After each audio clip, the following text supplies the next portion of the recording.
الحمدللہ رب العالمین والصلاة والسلام علی اشرف الانبیاء والمرسلین وعلی آلہ الطیبین الطاہرین۔ معزز و محترم سامعین و ناظرین، اللہ رب العزت کا بے پایاں لطف و کرم کہ جس کے فضل و احسان سے ہمیں ایمان اور اسلام کی عظیم دولت نصیب ہوئی۔ آج کی اس نشست میں ہم مسئلہ قضاء و قدر یا دوسرے الفاظ میں تقدیر کے موضوع پر گفتگو کریں گے۔ یہ موضوع ہمیشہ زیر بحث رہا ہے اور مذہبی فلاسفرز ہوں، مختلف تھنکرز ہوں، علماء ہوں، سب نے اس موضوع پر کوشش کی ہے، اپنے انداز میں گفتگو کرنے کی کوشش کی ہے۔ آج کی اس نشست میں ہم اس کو اسلامک پرسپیکٹو میں اور قرآن و سنت کی روشنی میں دیکھیں گے کہ یہ مسئلہ ہے کیا چیز۔ یہاں پہ مناسب معلوم ہوتا ہے کہ تقدیر کا جو لفظ ہے اس کا لغوی معنی اندازہ کرنا اور اندازہ لگانا، پیدا کرنا یا لکھنا یا توانا ہونا کے معنی میں یہ لفظ استعمال ہوتا ہے۔ اور جب اصطلاحاً اس حوالے سے ہم بات کریں تو اصطلاحاً یہ لفظ خداوند تعالیٰ کا وہ ذاتی ارادہ ہے جو مختلف حقائق کائنات کے تعلق میں اپنے مقررہ اوقات پر ظاہر ہوتا ہے۔ دستور العلماء میں اس کی یہ اصطلاحی ڈیفینیشن دی گئی ہے۔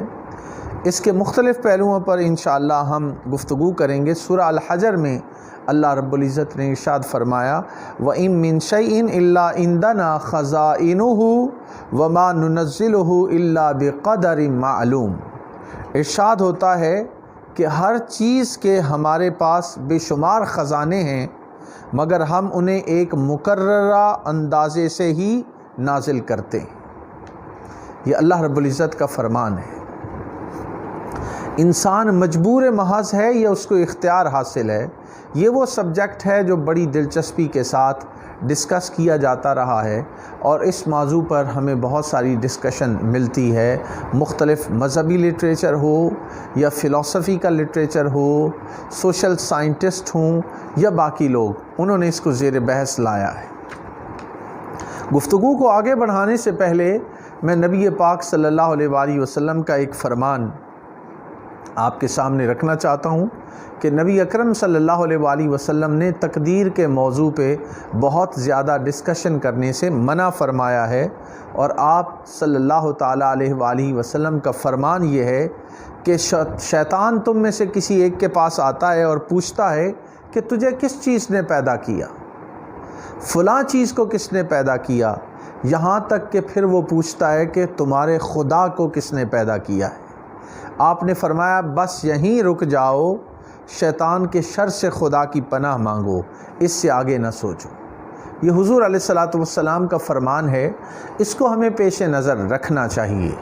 لیکن کیونکہ یہ ایک بڑا اہم موضوع ہے اور ذہنوں میں کئی شکوک و شبہات پائے جاتے ہیں، ان کے جواب کے تلاش میں ہم نے آج اس پہ بات کرنی ہے۔ دو چیزیں ہیں، ایک ہے کسی چیز کے عمل کی تخلیق اور ایک ہے کسی عمل کو کرنا، یعنی خود اس کو کرنا۔ ایک ہے کسب عمل، ایک ہے خلق عمل، کہ عمل کی تخلیق کس نے کی اور پھر اس عمل کو کرتا کون ہے۔ اس حوالے سے قرآن مجید نے ایک چیز کی وضاحت کر دی ہے۔ سورہ الصافات آیت نمبر 96 میں اللہ رب العزت نے فرمایا وَاللَّهُ خَلَقَكُمْ وَمَا تَعْمَلُونَ، اللہ ہی نے تم کو اور تمہارے اعمال کو پیدا کیا ہے۔ یعنی اللہ تعالیٰ نے انسان کو بھی پیدا کیا ہے اور اس کے اعمال کو بھی پیدا کیا ہے۔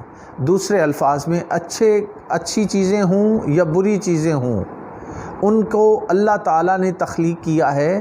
انسان جزا یا سزا کا حقدار اس وجہ سے ٹھہرتا ہے کہ انسان کو اختیار دیا جاتا ہے کہ وہ اچھے یا برے کام میں سے کس کا اختیار کرتا ہے۔ اس کام کے اختیار کرنے اور اس کام کو کرنے کے حوالے سے انسانیت سے اور انسان سے پوچھ گچھ ہوتی ہے، پھر وہ جزا پاتا ہے یا سزا پاتا ہے۔ قرآن کریم اس حوالے سے بڑی وضاحت کے ساتھ بیان کرتا ہے کہ انسان اپنے افعال کا خالق نہیں بلکہ کاسب ہے، یعنی وہ کرنے والا ہے۔ سورہ البقرہ کی آیت نمبر 81 میں اللہ رب العزت نے فرمایا بلا من کسب سیئۃ واحاطت بہ خطیئتہ فاولئک اصحاب النار هم فیہا خالدون۔ ارشاد ہوا ہاں جو برے کام کرے اور اس کے گناہ ہر طرف سے اس کو گھیر لیں تو ایسے لوگ دوزخ میں جانے والے ہیں اور وہ اس میں ہمیشہ رہیں گے۔ یعنی ایک ہے کام کسی چیز کی تخلیق اور ایک ہے اس کام کو کرنا، یہ دونوں میں فرق یہاں پہ بیان کیا جا رہا ہے۔ سورہ البقرہ کی آیت نمبر 286 میں ارشاد ہوتا ہے لہا ما کسبت وعلیہا مکتسبت، اگر اس نے نیک کام کیے تو اسی کو فائدہ پہنچے گا اور اگر برے کام کیے تو اسی کو اس کا نقصان اٹھانا پڑے گا۔ انسان نیکی کرے تو فائدہ اٹھائے گا، برا کام کرے تو اس کی سزا بھگتے گا۔ یہ قرآن مجید کا بڑا ہی اٹل فیصلہ ہے۔ یہاں ایک بات یہ بھی واضح ہو گئی کہ اس کائنات کی ہر چیز کا خالق اللہ تعالیٰ ہے، اسی نے ہر چیز کی تخلیق کی ہے۔ آپ بچے کی تخلیق کے عمل کو ہی لے لیجئے، جب بچہ ایک پیدا ہوتا ہے تو ہر شخص اس بات کو جانتا ہے کہ بچے کی پیدائش محض مرد اور عورت کے رشتہ ازدواج میں منسلک ہو جانے سے نہیں ہو جاتی، بلکہ اس کی پیدائش کے لیے امر ایزدی بہت امپورٹنٹ ہے۔ اللہ تعالیٰ کی مرضی ہو تو اولاد پیدا ہوتی ہے، بچہ ہوتا ہے، اللہ تعالیٰ کی مرضی نہ ہو بے شمار ایسے جوڑے ہیں کہ جن کا آپس میں رشتہ ازدواج تو قائم ہے لیکن اللہ تعالیٰ نے ان کو اولاد سے نہیں نوازا۔ تو یہ اللہ تعالیٰ کی ڈسکریشن ہے، یہ اس کا امر ہے، جسے چاہے اولاد عطا کرے، جسے چاہے اولاد نہ عطا کرے۔ یہاں پہ یہ بات بھی سمجھنے والی ہے کہ انسان کو بہت سارے ایسے چیزیں جو نظر نہیں آتی وہ اس کا انکار کر دیتا ہے۔ کچھ چیزیں ہم اپنی 5 سینسز کے ساتھ محسوس کرتے ہیں، جسے حواس خمسہ کہتے ہیں ہم، 5 سینسز۔ کچھ چیزیں عقل کے ذریعے جاننے کی کوشش کرتے ہیں، کچھ چیزیں وجدان کے ذریعے جاننے کی کوشش کرتے ہیں۔ لیکن 5 سینسز ہوں، انسان کا عقل ہو، انسان کا وجدان ہو، بعد مرحلوں پر وہ بھی انسان کی مدد یہ سینسز، عقل، شعور، وجدان یہ نہیں کرتے، وہ وہاں پر اللہ تعالیٰ کا محتاج ہوتا ہے۔ اب یہ بات سمجھنے والی ہے، جیسے میں نے عرض کیا کہ ہر چیز کی تخلیق وہ اچھی ہے یا بری ہے وہ اللہ تعالیٰ نے کی ہے۔ اس کی وضاحت سورہ الملک کی آیت نمبر 2 میں بھی کی گئی۔ فرمایا الذی خلق الموت والحیات لیبلوکم ایکم احسن عملا، کہ اس نے موت اور زندگی کو پیدا کیا تاکہ تمہاری آزمائش کرے اور تم میں سے کون اچھے عمل کرتا ہے۔ اس چیز کو جانچنے کے لیے اللہ تعالیٰ نے موت و حیات کو پیدا کیا ہے۔ پھر ایک مقام پہ ارشاد ہوتا ہے سورہ الشورى آیت نمبر 3 وَمَا أَصَابَكُم مِّن مُّصِيبَةٍ فَبِمَا كَسَبَتْ أَيْدِيكُمْ، اور جو مصیبت تم پر نازل ہوتی ہے سو وہ تمہارے ہی اعمال کا نتیجہ ہوتی ہے۔ سورہ النساء کی آیت نمبر 79 میں ارشاد فرمایا مَا أَصَابَكَ مِنْ حَسَنَةٍ فَمِنَ اللَّهِ وَمَا أَصَابَكَ مِنْ سَيِّئَةٍ فَمِنْ نَفْسِكَ۔ بہت ہی خوبصورت ارشاد ہے اللہ تعالیٰ کا۔ فرمایا تمہیں جو اچھائی پہنچتی ہے وہ خدا کی طرف سے پہنچتی ہے اور جو برائی پہنچتی ہے وہ تمہاری اپنی طرف سے ہے۔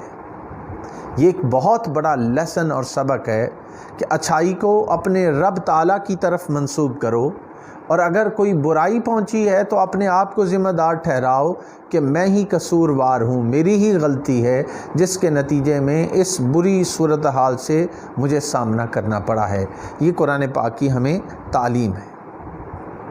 اچھے کام میں اللہ تعالیٰ کا لطف و کرم شامل ہوتا ہے، اور انسان کو جو نقصانات پہنچتے ہیں، مشکلات اور آزمائشوں کا سامنا کرنا پڑتا ہے، وہ اس کے اپنے ہی برے اعمال کا نتیجہ اور ثمر ہوتی ہے۔ یہ بات قرآن مجید نے ہمیں سمجھانے کی کوشش کی۔ یہاں پہ سورہ الروم کی آیت نمبر 41 اللہ رب العزت نے فرمایا ظہر الفساد فی البر والبحر بما کسبت ایدی الناس لیذیقہم بعد الذی عملوا۔ خشکی اور تری میں لوگوں کے اپنے اعمال کے سبب سے فساد پھیلایا گیا ہے تاکہ وہ لوگوں کو ان کے بعد اعمال کا بدلہ چکھائے۔ ظہر الفساد فی البر والبحر بما کسبت ایدی الناس، کہ زمین پر یہ جو خشکی اور تری میں فساد ہے یہ انسان کے اپنا کیا کرتا ہے، جو کچھ اس نے کیا ہے اسی کے نتیجے میں یہ فساد بپا نظر آتا ہے، اور جو برے کام کرے گا پھر اللہ تعالیٰ اس سے بدلہ بھی لے گا، حساب کتاب بھی لے گا، اکاؤنٹیبلٹی بھی ہوگی۔ سورہ الانعام میں ارشاد فرمایا گیا لو شاء اللہ ما اشرکنا ولا آباؤنا ولا حرمنا من شیء، سورہ الانعام ورس نمبر 148۔ اگر خدا تعالیٰ چاہتا تو ہم اور ہمارے باپ دادا اس کے ساتھ کسی کو شریک نہ ٹھہراتے اور کسی چیز کو اپنی مرضی سے حرام نہ ٹھہرا سکتے۔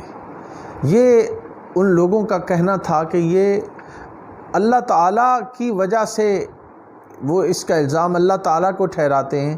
اللہ تعالیٰ یہ بات سمجھا رہے ہیں کہ اگر کوئی برا کام ہے تو اس کو اپنی طرف منسوب کرو، اور اچھا کام کیا ہے تو اس کو ہماری طرف منسوب کرو۔ یہاں پہ اس مسئلے کی طرف بھی توجہ دینے کی ضرورت ہے کہ انسان کو اختیار حاصل ہے یا وہ مجبور محض ہے۔